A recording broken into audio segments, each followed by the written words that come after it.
Existen os fenómenos poltergeist? Poden producirse en calquera momento? Que forza invisible hai detrás deste fenómeno? Poden manifestarse despois dunha sesión de espiritismo? E o máis importante, pode quedar esa forza invisible dentro do noso fogar, como se unha maldición afectara aos obxetos da nosa casa? Esta noite buscamos as respostas. A creencia nas entidades malignas é moi difícil de datar, non? Y un día aparece un periodista de La Voz de Galicia que quiere hacer un reportaje sobre esta casa. Y entonces es cuando decidimos investigar realmente qué ha pasado con esta casa. Pouco tempo despois de que morrera o avó desta nena, o marido de Juliana Rodríguez, empezan a ocurrir fenómenos extraños na casa. Pois estábamos na casa dunha amiga e decidimos facer daquela se chamaba espiritismo. En ocasións, eses espíritus malignos posúen non a persoas, senón obxetos. Entrei pola habitación, encontrei a boneca sentada no cabeceiro, agachada, mirando hacia a entrada, como mirándome hacia mí. Existen puntos na xeografía galega nos que desde hai séculos a tradición asegura que actúan como portas ao máis aló. Por qué? Que teñen de especiais estes enclaves? Hai lugares da xeografía galega que poden ser unha porta a outras dimensións? Alguén pasou a outro lado e regresou para contalo?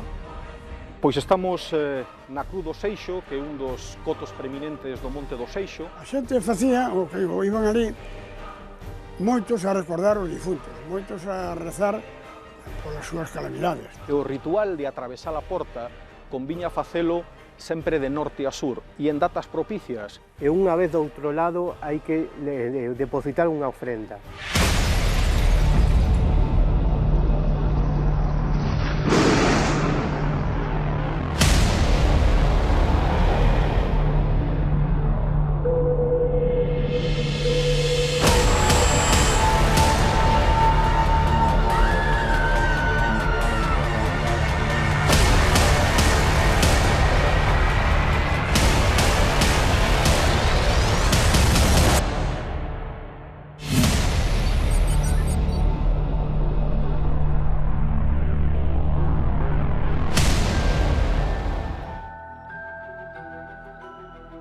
A nosa costa é unha das máis impresionantes do planeta.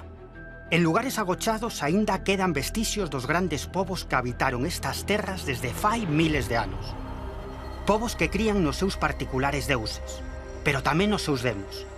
A cultura castresa, herdeira da celta, temía a madrugada porque nela habitaban deuses con forma de diaños, como Bestio Aloñeco, que posuía unha coroa e grandes cornos, símbolo do seu gran poder.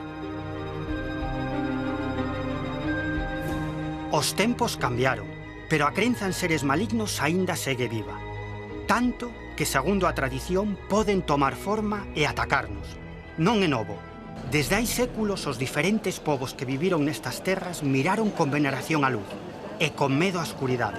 Alí é onde habitan os demos da noite que poden chegar a posuir a nosa alma. Así se transmitiu de xeración en xeración e de relixión en relixión, ata o punto de que aínda hoxe en día hai santuarios como o do Corpiño. Alí, baixo a luz das candeas e invocando a Deus, bótase o demo do corpo, con cerimonias e rezos, como se facía no tempo dos devanceiros e como aínda hoxe en día se fai. A creencia nas entidades malignas é moi difícil de datar, non?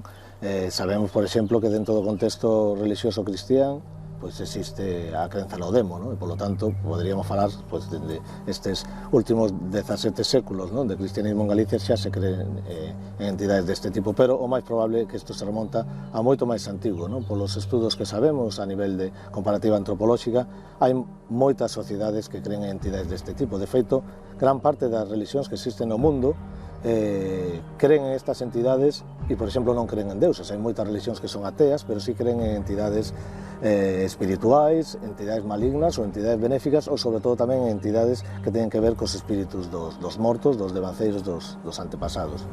Entón, é moi difícil datalo, pero poderíamos falar de que é unha tradición moi antigua, con diferentes capas a medida que foi cambiando o contexto histórico, cultural, religioso e ideolóxico polo que pasou a nosa cultura ao longo do tempo. A crenza no demo en todos os males que pode desencadear como veremos nos próximos minutos, segue moi viva na nosa terra. Esta é a poboación de San Félix de Anllóns, unha localidade na que os seus veciños viven tranquilos, gozando do rumor das augas do río próximo. Pero non sempre foi así. Esta é a Casa do Demo, e non pode ter outro nome. Contan as crónicas que nesta vivenda hai máis dun século as forzas do mal desataron todo o seu poder. Hoxe en día foi reformada por completo, para dar cabida a unha casa rural que leva o nome popular co que se coñecía no afastado ano de 1900. Esta casa la compramos para un hijo que tenemos en América y que lleva 20 y tantos años en América y que nos pedía tener un sitio en Galicia para tener un sitio para retornar. Encontramos esta casita gracias a la chica que lo cuidó toda su vida y nos hemos venido aquí. Nos encantó el sitio tan pronto llegamos, solo tenía paredes, o sea, era nada, unas paredes, pero tenía licencia. Y entonces compramos la casa y cuando empezamos a restaurar la casa, el pueblo, la casa le llamaban la Casa do Demo, no sabíamos muy bien por qué. Y un día aparece un periodista de La Voz de Galicia que quiere hacer un reportaje sobre esta casa. Y entonces es cuando decidimos investigar realmente qué ha pasado con esta casa. Este chico nos informa, nos cuenta todo lo que hay y entonces empezamos a indagar. Uno que nos da mucha información, una persona que nos da mucha información, es el hijo de un sobrino de un notario que existía aquí en este momento y que tenía incluso documentación. Se la enseña a mi hijo Javier y entonces, bueno, pues empezamos a desarrollar el tema. Efectivamente había muchos libros sobre el tema. Pondal había hecho algún verso y alguna canción. Bueno, en fin, que nos enganchó y que pero realmente la casa lo que tiene es una paz maravillosa. Aquí puede ser que haya habido demo. La historia cuenta que era una abuela, una señora mayor que tiene una nieta que se queda sin padres y se viene a vivir con la abuela. Y cuando viene a vivir con la abuela empiezan a aparecer fenómenos extraños en esta casa. Volaban las patatas, les tiraban de los pelos, en fin. Llaman al cura, al notario, al médico, a los que había así importantes. Dicen que presencian algunas cosas de con esta señora y con su nieta y mandan toda la información a la Archidiócesis de Santiago. Está allí todo depositado, pero no lo sueltan, no sé por qué razón. Pero sobre esta casa se han hecho muchas historias y la última, pues la de José Cora, que es el editor del periódico de Lugo, del Progreso de Lugo.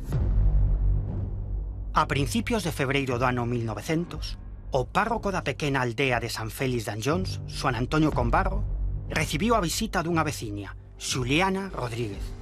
A muller pediulle ao cura que celebrase unha misa polo primeiro aniversario da morte do seu marido e que se fixese canto antes.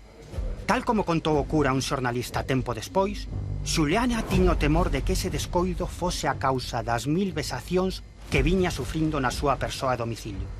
Asunto que non contou a ninguén por temor a que o seu bo nome quedase en descrédito. Xuliana describiu o crego as terribles agresións ás que eran vítimas ela e a súa neta de 2 anos, por parte dunha malévola entidade invisible. A historia que se inicia sobre novembro de 1899. A familia afectada é unha neta, María Cundins, que vive coa súa avoa, Juliana Rodríguez, e co seu avó, Xosé Díaz. Xosé Díaz acababa de finar. Pouco tempo despois de que morrera o avó desta nena, o marido de Juliana Rodríguez, empezan a ocurrir fenómenos extraños na casa. Que tipo de fenómenos? Pois, bueno, hai obxetos da cociña que se moven, sufren agresións físicas as dúas persoas que vivían na casa, a avoa e máis a neta. Escoítanse explosións, estruendos, hai cestas de patacas que se levan polo aire, se colocan boca abaixo e non caen. Toda esta serie de fenómenos os están vivindo Juliana Rodríguez e a súa neta María Cundins con moito medo, con moita preocupación daquela, o único que podían facer nunha aldea como a Anllóns, pouco habitada, moi rural, sen moitos máis recursos que o mellor acudir pois ao boticario ou ao que cura, pois Juliana Rodríguez empeza polo cura, por Juan Antonio Combarro. Ela vai a confesarse e lle conta a historia do que lle está pasando na súa casa coa súa neta ao cura. O crego Juan Antonio Combarro non creu nada do que lle contou Xuliana. Pero aínda así, co piadoso fin de tranquilizar e consolar a muller e a súa neta, aceptou bendecir a casa. No momento que chega Juan Antonio Combarro acompañando a Juliana Rodríguez, a Bella, non? Para bendecir a casa, pois o primeiro que acontece cando están dentro é que lle cae unha pedrada que lle golpea na cara ao crego. Logo ve como se levan polo aire os cestos de patacas, empeza a ver unha serie de fenomenoloxía poltergeist, que diríamos hoxe, daquela dicían o demo, e interrumpe a bendición, vaise pitando dali, el di, bueno, non quisen volver a aquela casa, dixou escrito por non sei que temor. O que si fixo foi escribir ao arcebispado de Santiago de Compostela pedindo autorización para un exorcismo, porque el consideraba que había materia para elo. Temos moita fenomenoloxía, se queredes chamalo, de encontros entre persoas e demos, non? Incluso hai algunhas destas situacións, pois poden ir parellas con determinados feitos, non? Físicos, así o narran, que dentro dos estudios, por exemplo, para a psicoloxía, pues clasificarían como poltergeist, ¿no? Pero que forman parte tamén do contexto antropolóxico deste tipo de encontros, pois en ruidos, en movimentos extraños de obxectos dentro das casas, incluso materialización de determinados elementos ou destrucción inexplicable de obxectos que poden ser hasta unha imaxe sagrada. Non chegou a producirse ese exorcismo que solicitaba Juan Antonio Combarro, porque antes delo acabaron os fenómenos, pero si houbo tempo para unha expedición máis científica. En esta vez foi o boticario, Severiano Mesías, o boticario do pobo, que con xente máis ou menos de certo renome, xente con unha formación máis científica, quiso ir a aquela casa e ver o que pasaba. O que presenciou foi o mesmo que o cura, pero todavía máis espectacular. As testemunhas, que eran moitos os veciños do pobo que se acumulaban ali para ver o que estaba pasando, ¿no? Que se xuntaban ali, pois veron como a nena agarraban dos pelos, como a levaban polo aire unhas forzas invisibles, como eran golpeados violentamente aqueles veciños que trataban de intervir para impedir que seguiran maltratando a esas dúas mulleres, ¿no? Pero nada daba resultado, e o fenómeno mesmo daba a impresión de que con máis presencia e con máis xente todavía se potenciaba máis. Un dos momentos máis tensos desta historia, máis dramáticos, é pois, precisamente cando están todos os veciños contemplando o que pasaba ali, cando está Severiano Mesías e a xente tratando de facer mesmo certo tipo de experimentación científica, marcando as pedras para que desaparecen e logo volvían a aparecer por outro lado, é cando a nena, algo invisible, lle amarra unha soga ao pescozo e empeza a tirar. En un momento casi temeron pola súa vida porque estaba apretando tanto, a nena non podía respirar, foi un momento como moi duro, non? Logo o que fixeron pois foi tratar de separar como puideron a nena da soga, pero no momento que intentaban separala recibían golpes, eran empuxados contra a parede violentamente os veciños que trataban de intervir. Pero isto que parece moi afastado no tempo, tamén, a dicir das testemunhas, acontece hoxe en día. Mesmo en ocasións, esa entidade maligna que acosa aos habitantes dunha casa chega a presentarse ante eles, demostrando así que ten forma real. Polo menos diso están convencidos moitos os que tiveron a desgraza de convivir nos seus fogares con estas forzas demoníacas, de ver como as súas casas eran posuídas por unha intelixencia que é externa a nós, que é maligna. Las mesmas datas en que acontecía os fenómenos de Anne Jones, da Casa do Demo de Anne Jones, hubo outros moitos casos, non só en Galicia, senón tamén en toda España, tantos que un historiador chamou a vaga dos trasnos, aquelas cantidades de sucesos nos que se vía envolto fenómenos de movimento de obxectos, golpes e incluso aparición de trasnos ou de pequeños diabliños.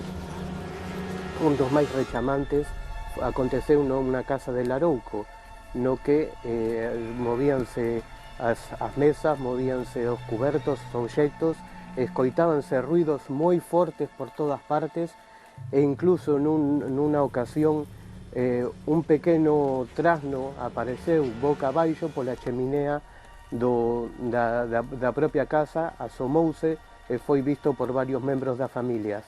Un deles, o home da casa, tras ter esta visión, desta observación do trasno, pois quedou tartamudo, quedou con problemas de falar durante toda a súa vida, o resto da súa vida.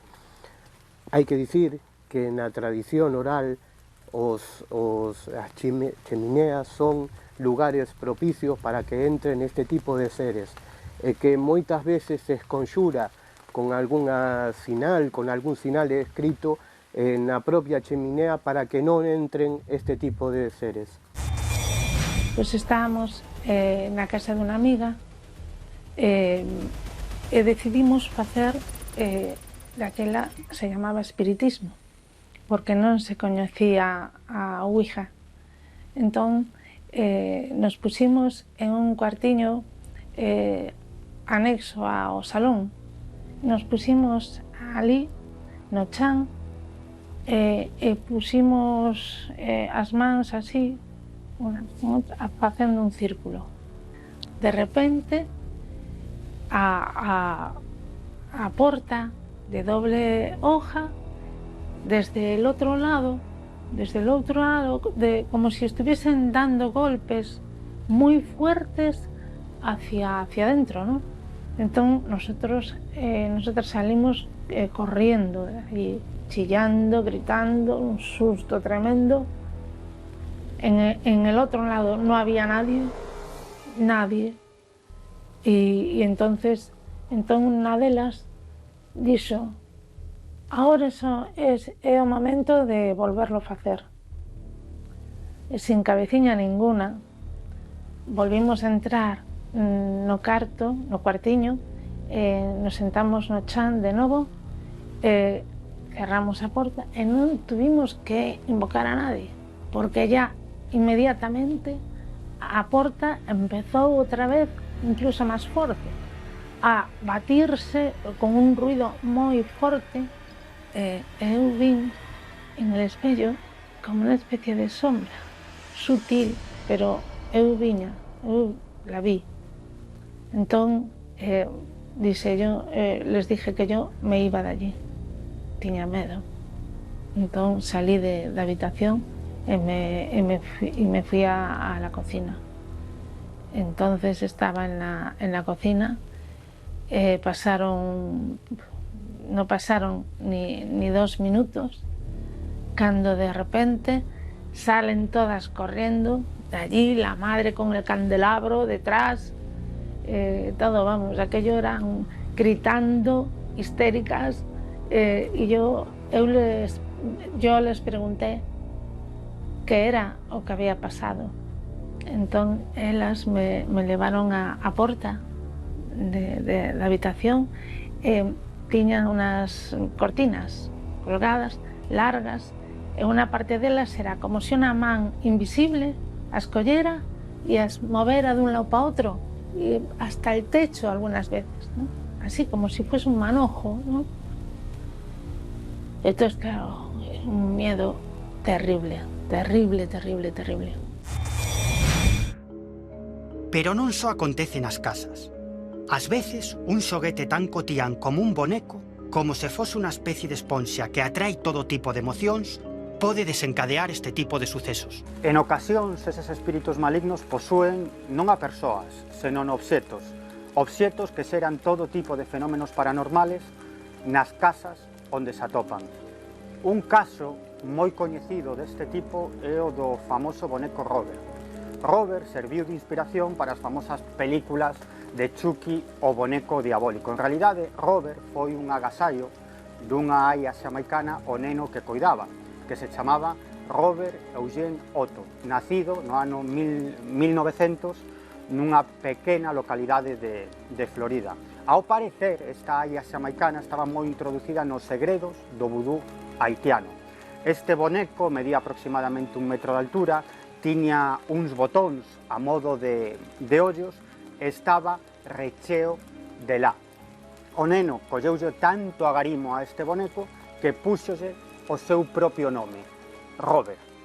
En canto tivo ese boneco, na casa comezaron a suceder todo tipo de fenómenos paranormales. Os pais do mozo escoitaban que na habitación do neno había 2 persoas cando estaba el só.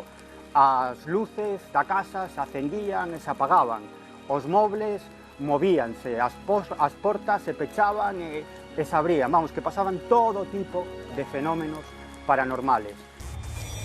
En canto ao tema dos obxectos posuídos ou da acción do maligno, non? sobre cousas físicas e materiais, quizá esa anécdota ou a historia, non? O relato máis estrano que teño recollido aconteceu non hai moitos anos na parroquia de Santa María de Lamas, concello de Boqueixón, perto de Santiago de Compostela. Contou o seu campaneiro, Víctor, e ten como protagonista unha imaxe sagrada, o sea, a imaxe tutelar, non? A imaxe da parroquia, a imaxe de Santa María de Lamas, da noite ao día, de súpeto, a cara desta imaxe, que é unha talla policroma de madeira, empezou a desfacerse, non? Como se ardese por dentro ou como a apodrecer, non? Hasta tal punto que acabou furada de lado a lado e a imaxe perdeu a súa cara íntegramente, non? Os fregueses, a xente do lugar, considerou este fenómeno como algo do maligno, como unha acción do demo, e decidiron, dun xeito moi pragmático e moi galego, coller a figura e chimpala fora, desfacerse dela e encargar unha figura nova, non? A historia comezou cando eu fui comprar unha boneca para asustar a Kevin, porque ele tenlle pavor as bonecas. E, bueno, fui con o meu primo Sergio, que non pode estar aquí. E, bueno, fui comprar a boneca e en realidad o chino regalou unha boneca, sabes? Había unha señora maior e dixo, boneca. E o chino dixo, toma, regalo. E, bueno, así con ela para casa sin ningún problema. Era unha boneca de trapo con un aparato destes que fala por si sola.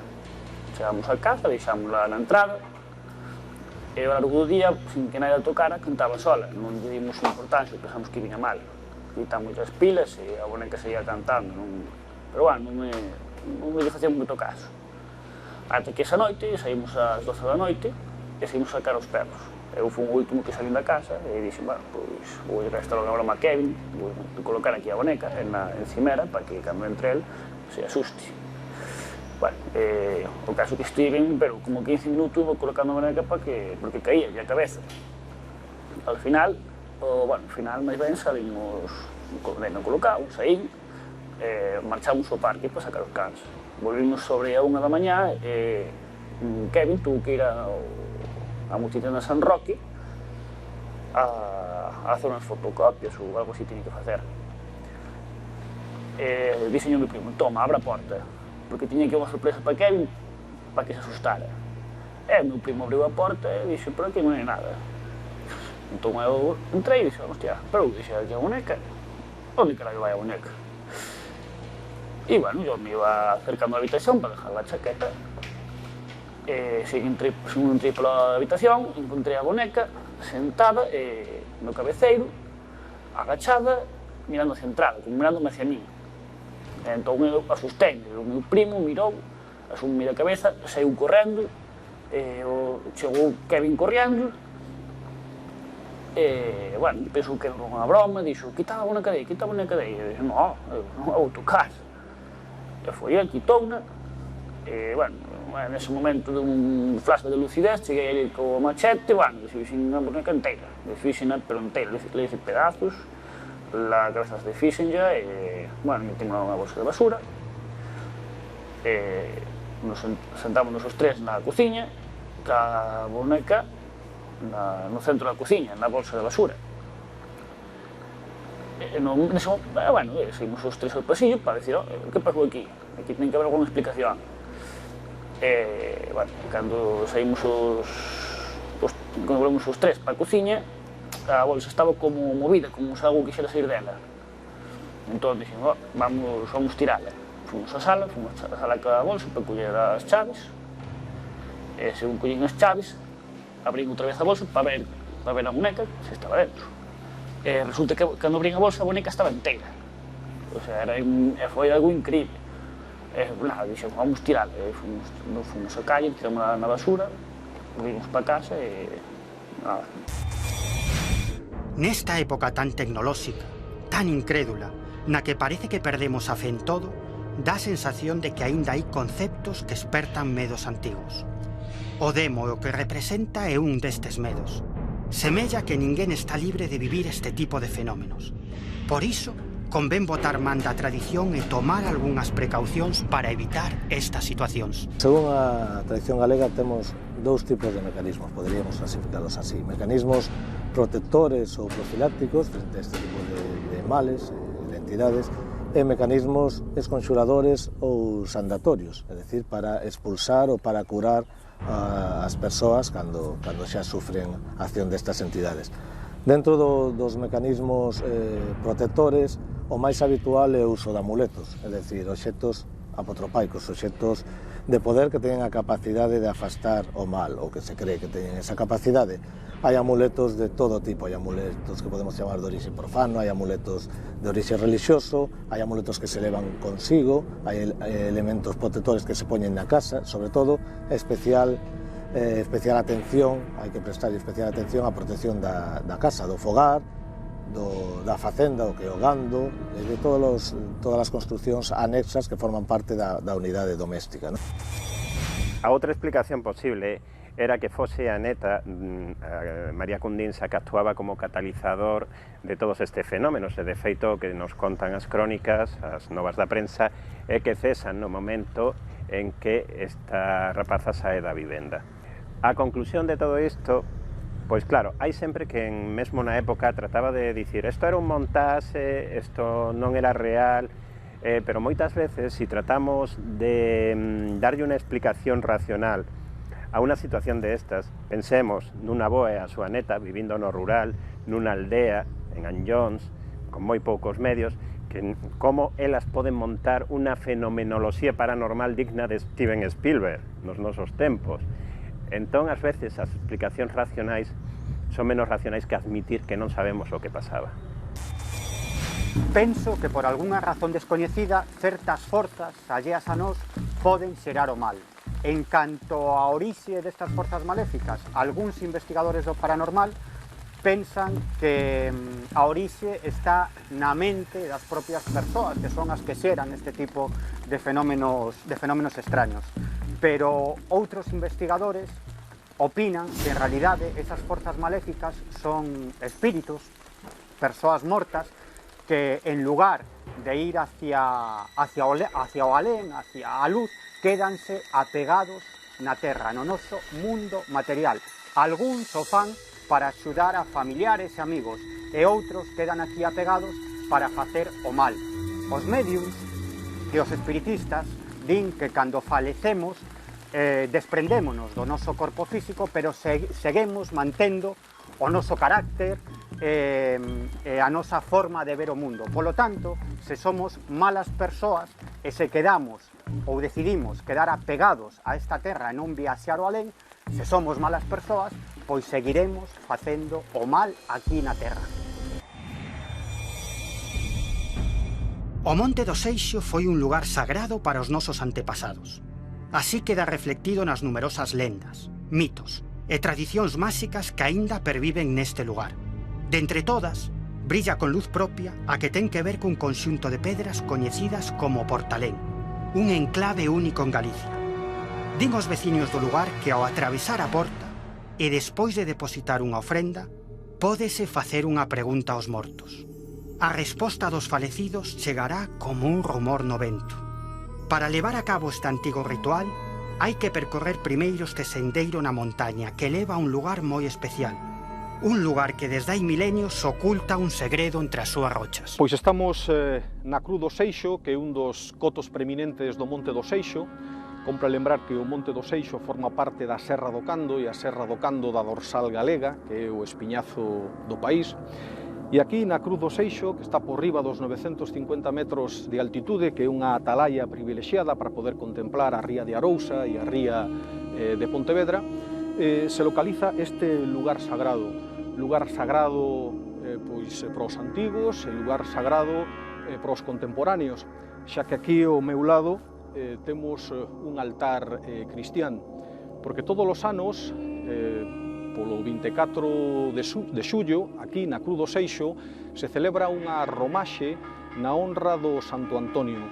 E a xente, os veciños do lugar da Barcia do Seixo, soben en andas a imaxe do Santo Antón, do Santo Antonio de Padua, que apousan nunha peaña natural e, a seguir, un crego oficia a misa. Portalén é un lugar prácticamente único na xeografía galega. É un lugar que se atravesas unha porta en determinada época do ano e se cumpres determinados ritos, podes aparentemente, según di a tradición, contactar co alén. Non se sabe dende cando se realiza este rito, dende cando funciona esta porta a ese outro mundo. Pero o certo é que como coincide o rito, digamos, o seu funcionamento coincide co mes de novembro, co mes de Samaín, posiblemente se remonte as súas creencias se remonten a épocas anteriores ao cristianismo. Foi a finais da década dos 90 cando decidín facer unha recolleita do patrimonio inmaterial da parroquia de Cerdedo. En ese proceso de recollida decateime de que moitos dos seres e dos lugares míticos aos que facían referencia os meus informantes estaban no Monte do Seixo, no alto da montaña.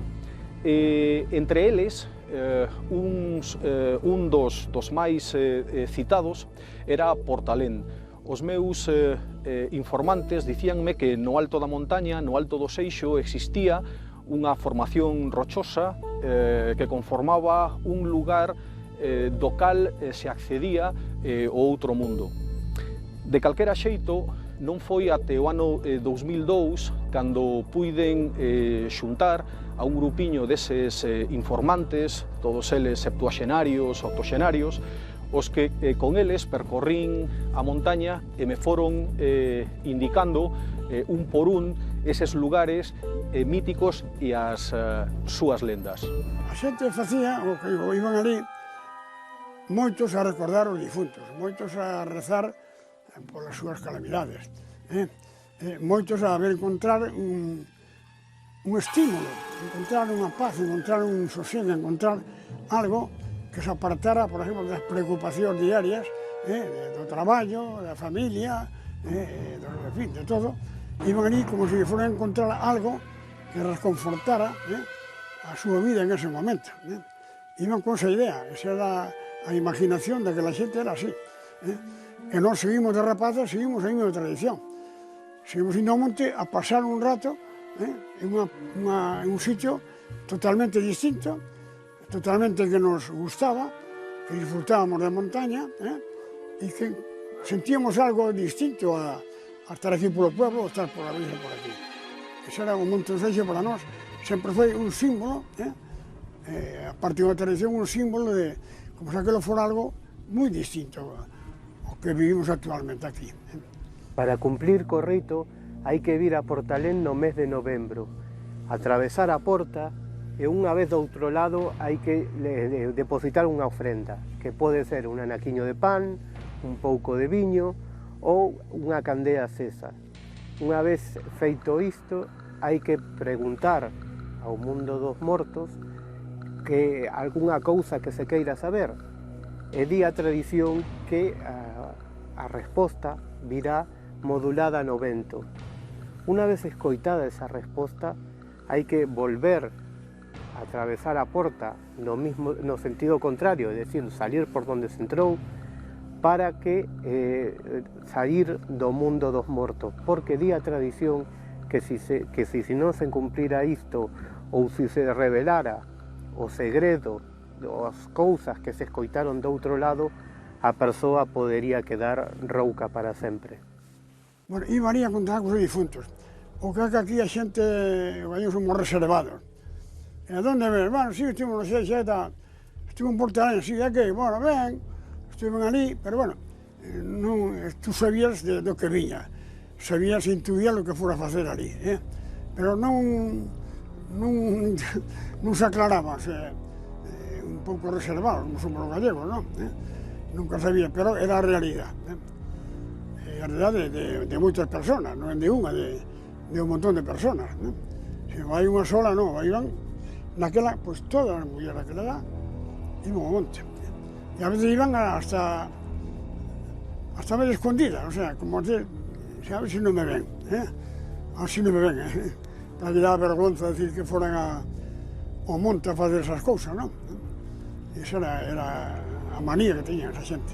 En 2002, xa acompañado polo meu grupo de informantes, polo meu grupo de sabios, dos sabios da tribo, achegámonos fronte Portalén e ali explicáronme dunha maneira rápida e sinxela como se desenvolvía o rito.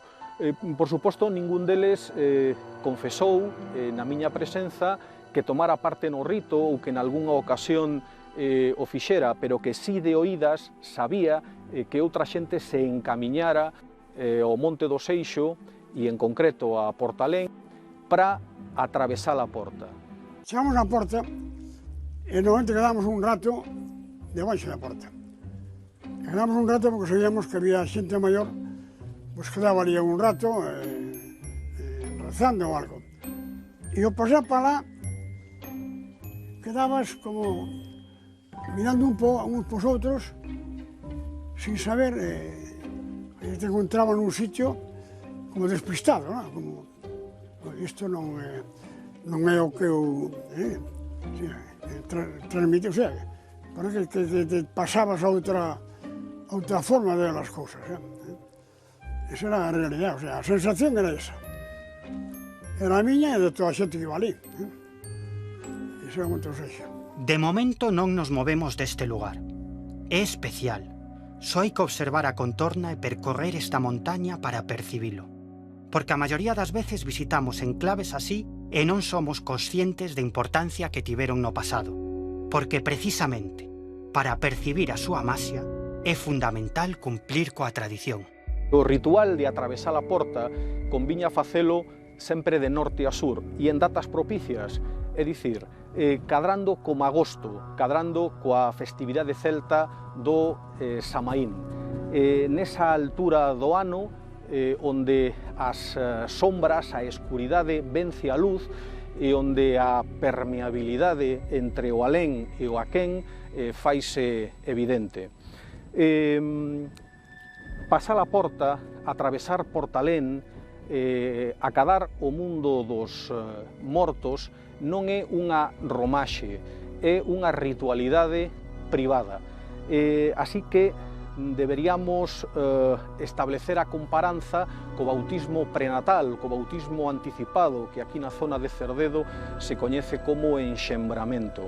A persoa que lle quería preguntar algo aos seus antepasados, aos seus defuntos, que precisaba aconsellarse con eles, ven en soidade ou ven na compaña dunha persoa de confianza, se encamiñaba ao alto do monte. Atravesaba en soidade a porta e no outro mundo facía as preguntas das que precisaba resposta. Por suposto, para que os devanceiros satisfixesen estas curiosidades, cumpría pousar unhas ofrendas entre as regañas ou nas pías do Penedo.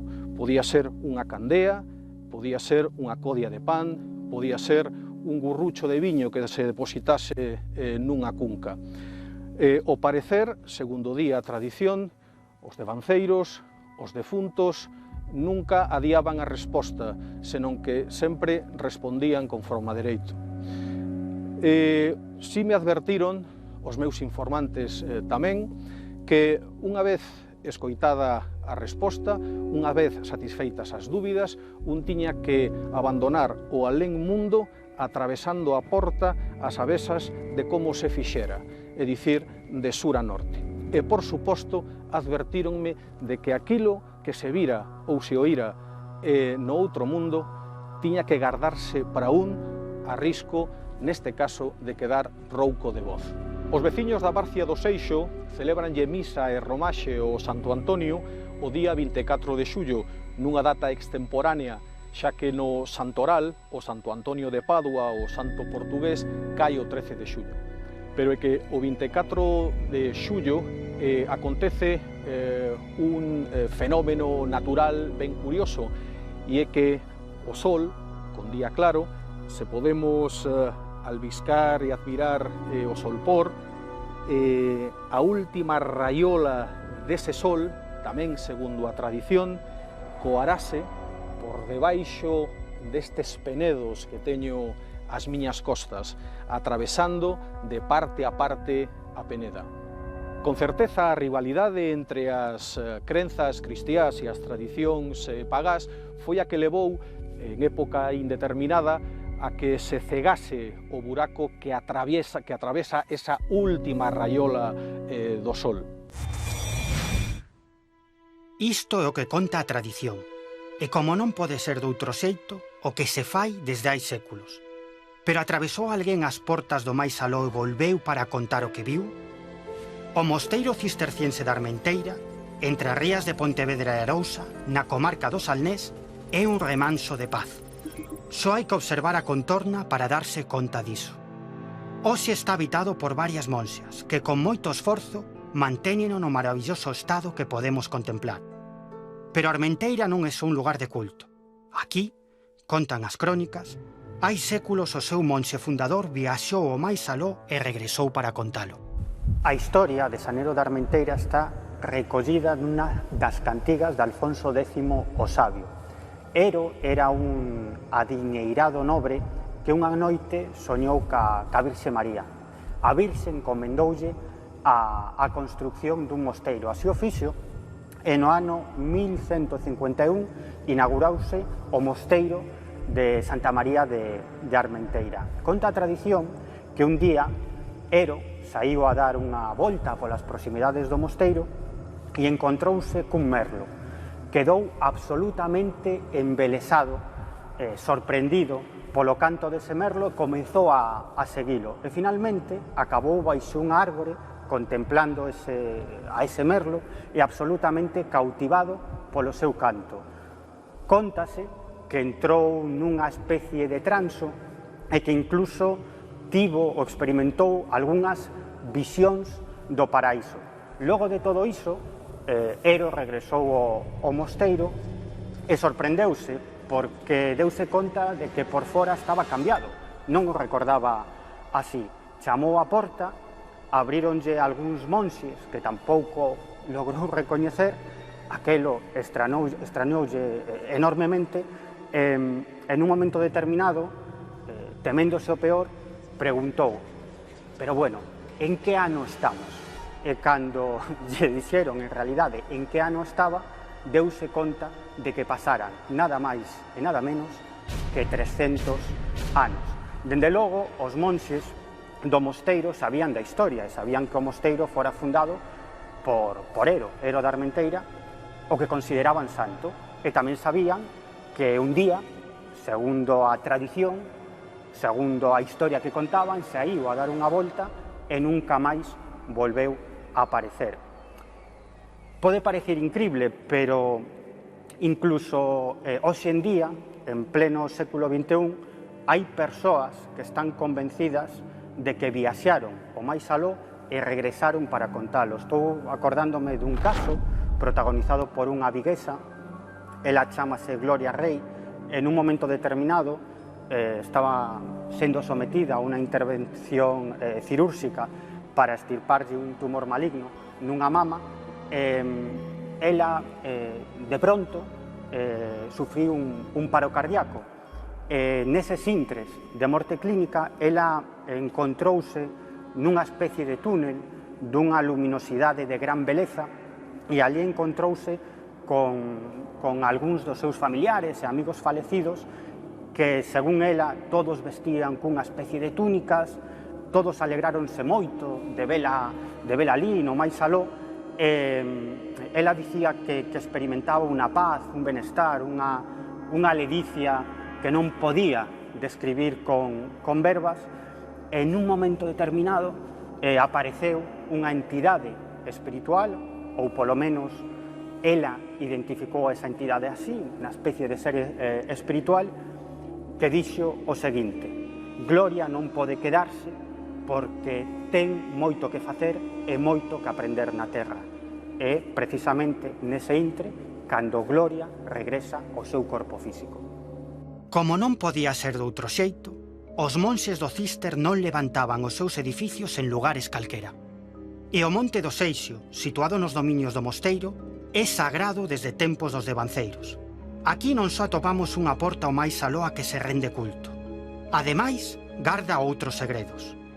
Non en balde, di a tradición que neste mesmo lugar, coñecido como Chan de Mamas, atópase enterrado un personaxe chamado Tecelán, do que se di que profetizou, nin máis nin menos que o fin dos tempos. Chan de Mamas é unha necrópole tumularia onde chegaron ata nós só algúns megalitos. Segundo a tradición, baixo o megalito máis grande está a tumba de Tecelán. Tecelán era un vagabundo que movíase pola contorna do Monte do Seixo e falaba cos veciños de cuestións ou de cousas do pasado, do presente e tamén de acontecementos que ían suceder no futuro. É dicir, que Tecelán era algo así como unha especie de vagabundo profeta. Xa o advertimos. Nesta contorna megalítica, Tecelán atreveuse a ver o futuro. Non é extraño, porque en lugares como este, xa o puidemos comprobar noutras ocasións, os sabios eran capaces de percibir o futuro. Este home, como relatan as lendas, foi quen de ver os sinais que auguraban o fin do mundo. Unha das lendas máis interesantes que recollín no Monte do Seixo é a tradición oral do Tecelán de Carballás. O Tecelán de Carballás era un vagabundo, un vello bedoiro, visionario, un prognosticador, que entre moitas das cousas que dixo ou anticipou estaba a chegada da fin do mundo. Contan os vellos que o Tecelán de Carballás irrompía nas casas dos veciños, así que estes voltaban da angueira a Cotiá. Sentado no seu caxato, a carón do lume da lareira, contáballes, faláballes do pasado, faláballes do porvir, e entre as cousas que lles contou a estas xentes, aquela que quedou gravada na memoria, ou unha das que quedou gravada a lume na memoria, foi a da fin do mundo. Conta a tradición que se profanas un lugar sacro, pode acontecer que este se defenda. Así foi, e aseguran os expertos, así vai seguir sendo. Por iso, cando se levantaron os enormes postes do parque eólico, ocorreron sucesos inesperados. Dicía o Tecelán de Carballás que cando os coches andasen sen cabalos e o home puidese voar e o Seixo estivese cruzado de estradas, non habería pai por fillo, nin fillo por pai, e axiña habería chegar a fin do mundo.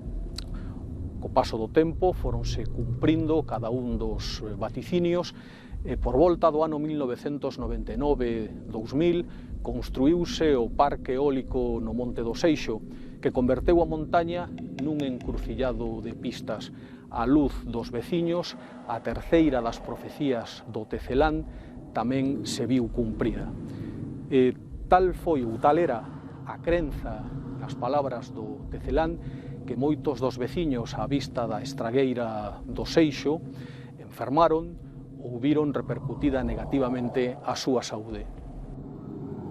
Non convén perturbar a tranquilidade deste lugar sagrado, menos aínda cando ademais está vinculado á morte, porque todos en excepción, cando chegue o momento, atoparán aquí a porta para viaxar o máis aló.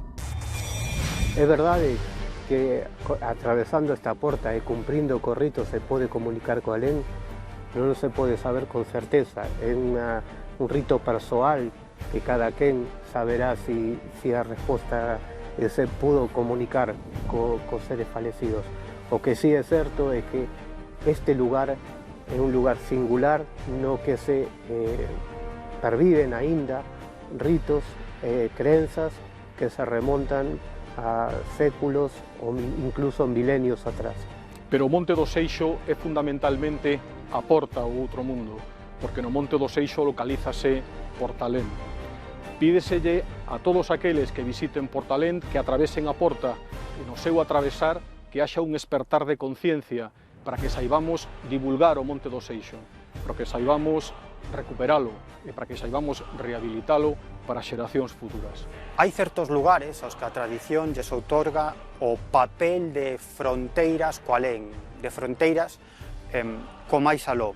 De feito, hai algunhas persoas que parece que teñen certas capacidades psíquicas moi desenvolvidas e que son capaces de captar retrincos dese máis aló nestes lugares fronteira, nestes lugares especiais.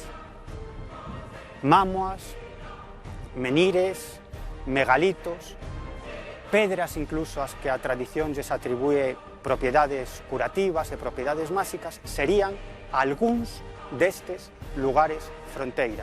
Quizáis porque os nosos máis antigos devanceiros erixían os seus monumentos e facían os seus rituais funerarios precisamente nestes lugares fronteira co alén.